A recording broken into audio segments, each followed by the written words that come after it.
Cuando alguien dice aviones de la Segunda Guerra Mundial, la mayoría piensa en películas de acción, explosiones en el cielo y pilotos con bufanda haciendo maniobras imposibles.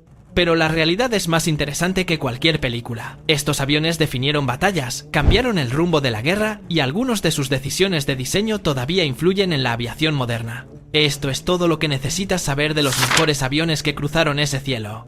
Spitfire, Reino Unido. El Spitfire es probablemente el avión más famoso de toda la guerra, el símbolo absoluto de la resistencia británica, con esas alas elípticas que parecen sacadas de un dibujo y un sonido de motor que los pilotos describían como música pura. Su fama nació en la batalla de Inglaterra en 1940, cuando la RAF lo usó para frenar a la Luftwaffe en los cielos sobre el canal, y lo frenó de verdad. Pero lo que mucha gente no sabe es que el Spitfire era un avión difícil de pilotar.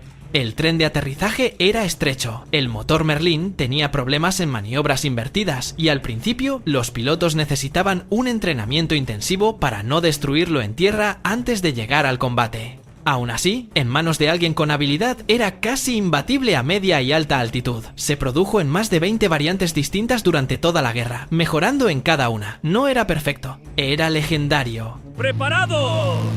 ¡Listo para despegar! ¡Despegando! Messerschmitt Bf 109 Alemania. Si el Spitfire era el héroe aliado, el Bf-109 era su rival directo, el caza estándar de la Luftwaffe alemana y uno de los aviones más producidos de toda la guerra. Más de 33,000 unidades fabricadas. El estereotipo dice que los alemanes lo tenían todo calculado y que sus máquinas eran perfectas de ingeniería, y en parte es verdad. El 109 era rápido, eficiente y muy letal en manos de pilotos experimentados como Erich Hartmann, el piloto con más derribos confirmados de la historia, 350 y 2 victorias aéreas. Pero tenía sus propios problemas. La cabina era pequeña y claustrofóbica, la visibilidad trasera era pésima, y cuando el combustible escaseó hacia el final de la guerra, muchos pilotos tuvieron que abandonarlos en tierra en perfectas condiciones. Un avión extraordinario atrapado por una logística que se fue derrumbando sola.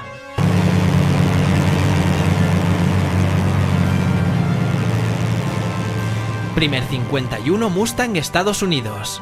El P-51 Mustang es el avión que muchos historiadores señalan como el que realmente cambió el rumbo de la guerra aérea en Europa, no por un combate espectacular, sino por un detalle muy concreto: el alcance.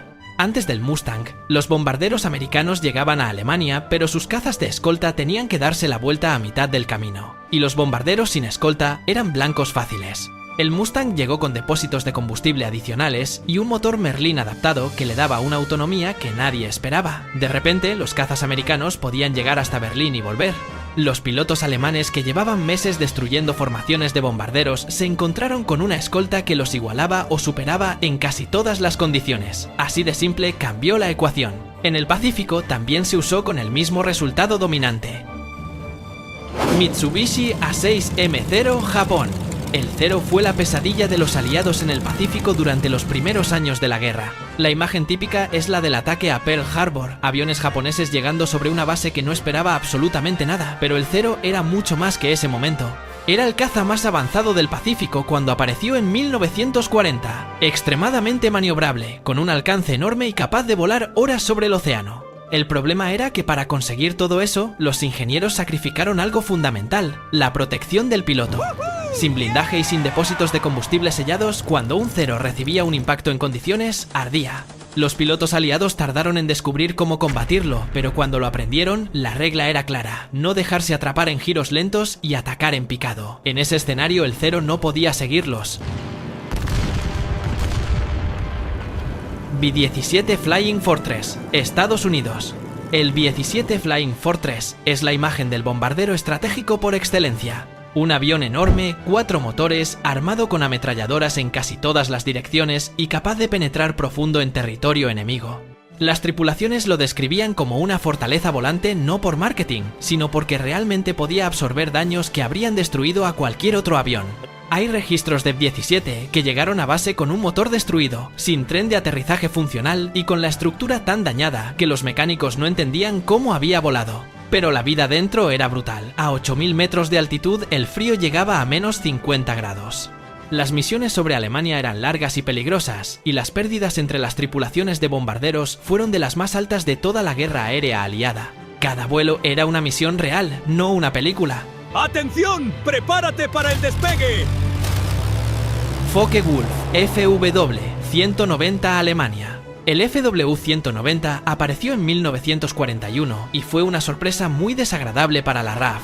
Hasta ese momento, el Spitfire dominaba los cielos sobre el canal, pero el FW-190 llegó con más potencia, mejor maniobrabilidad a baja y media altitud y una fiabilidad mecánica muy superior. Hubo un periodo de varios meses en que los pilotos británicos preferían evitar el combate si podían. Los ingenieros de la RAF analizaron los datos a toda velocidad y aceleraron el desarrollo del Spitfire Mark IX para recuperar el equilibrio. El FW-190 también fue extraordinariamente versátil. Se usó como cazabombardero, como interceptor y en versiones de ataque al suelo.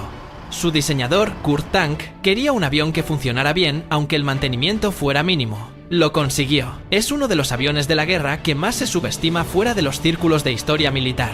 Ilyushin Il-2 Sturmovik, Unión Soviética. El Il-2 es probablemente el avión menos conocido en Occidente de toda esta lista, pero fue el más producido de toda la Segunda Guerra Mundial, más de 36.000 unidades. Los soviéticos lo llamaban el tanque volador y eso resume bastante bien lo que era. Lento comparado con los cazas, con problemas de maniobrabilidad y en su versión original sin artillero trasero, lo que lo hacía vulnerable por la cola. Pero el fuselaje tenía blindaje de acero integrado que lo convertía en una pesadilla para destruir.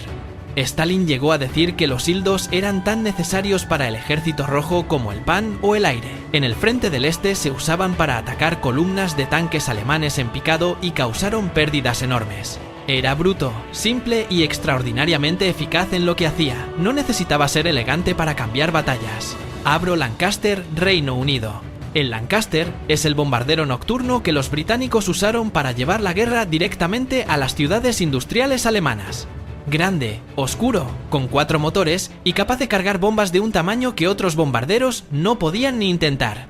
Su misión más famosa fue la Operación Chastise en 1943, cuando una escuadrilla modificada destruyó varias represas del Ruhr con unas bombas que literalmente rebotaban sobre el agua antes de explotar. Esa historia se convirtió en película y en leyenda.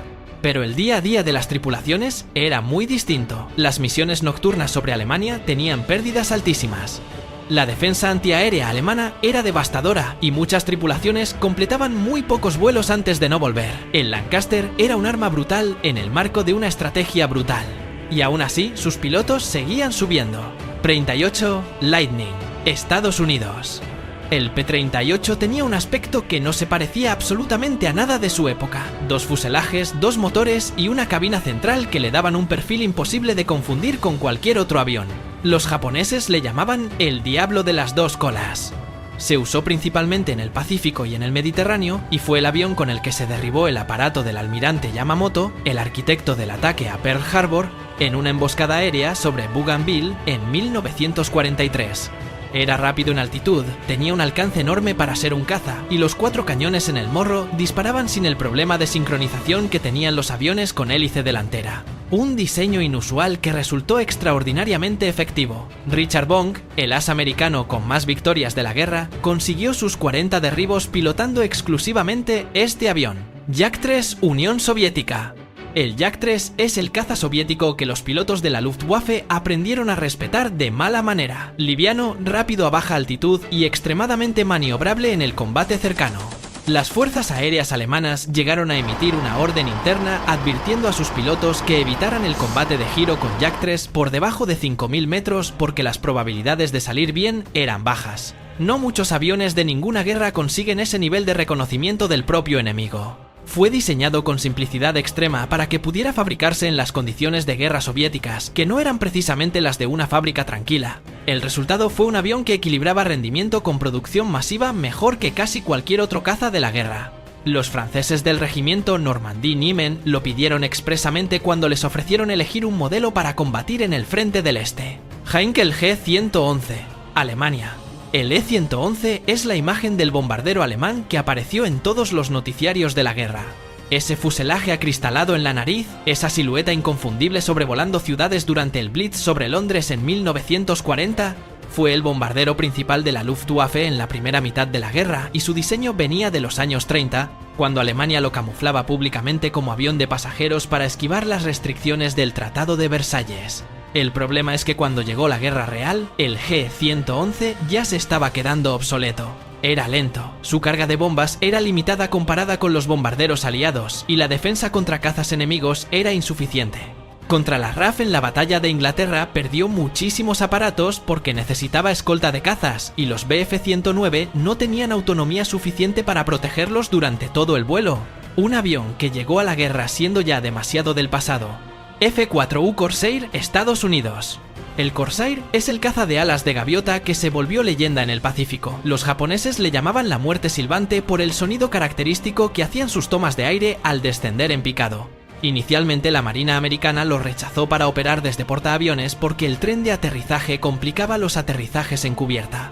Los británicos y los neozelandeses lo adoptaron sin esos reparos y demostraron que era un caza excepcional. Cuando la Marina americana finalmente lo integró en portaaviones, acabó siendo uno de los más eficaces del teatro del Pacífico. Tenía velocidad, potencia de fuego y aguante estructural que otros cazas no podían igualar en picado. Su ratio de victorias en combate aéreo contra aviones japoneses fue de 11-1, un número que habla por sí solo. Estos aviones no eran solo máquinas. Eran el resultado de decisiones de ingeniería tomadas bajo una presión extrema, de pilotos entrenados en semanas para hacer lo que normalmente lleva años, y de países que pusieron toda su capacidad industrial en el aire. Cada modelo de esta lista ganó su fama en condiciones reales, contra rivales reales y con limitaciones reales. La guerra aérea de la Segunda Guerra Mundial transformó para siempre cómo se diseñan, fabrican y operan los aviones, y lo hizo en menos de 6 años. No olvidéis apoyar este tipo de contenido suscribiéndoos y viendo este otro vídeo muy curioso que os encantará.